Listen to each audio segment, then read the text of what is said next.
आगामी संक्रांत उत्सवाच्या पार्श्वभूमीवरती नाशिकसह येवल्यात नायलॉन मांजाचा उपद्रव पाहायला मिळत आहे. येवला सिन्नर या ठिकाणी नायलॉन मांजामुळे गळा कापून 5 ते 6 घटना घडल्या आहेत.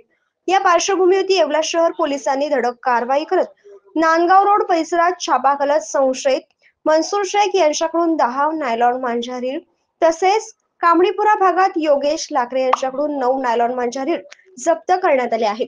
या दोघांवर देखील पर्यावरण संरक्षण कायदा अंतर्गत गुन्हा दाखल करण्यात आला आहे. दरम्यान काही उत्साहित पतंग उडवणारे यांच्याकडून नायलॉन मांजा भरलेल्या 3 आसऱ्यांसह नायलॉन मांजा येवला शहर पोलिसांनी जप्त केला आहे. या घटनेचा पुढील तपास येवला शहर पोलीस करत आहेत. DS4 मराठी न्यूज साठी दीपक सोनवणे, येवला.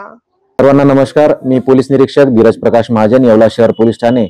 आज आपल्याला मिळालेल्या गोपनीय माहितीप्रमाणे येवल्यात 2 ठिकाणी नायलॉन मांजाची विक्री होणार आहे अशी बातमी मिळाली होती. त्या अनुषंगाने येवला शहर पोलिसांच्या वतीने 2 आरोपी योगेश लकारे आणि मनसूर शेख यांच्यावर कारवाई करण्यात आली असून त्यांच्याकडून 19 नायलॉन मांजाचे रील जप्त करण्यात आलेले आहेत. त्या दोघांवर भारतीय न्याय संहिताचे कलम 223 आणि पर्यावरण संरक्षण चे कलम 15 प्रमाणे गुन्हा दाखल करण्यात आलेला आहे. पुढील तपास चालू आहे.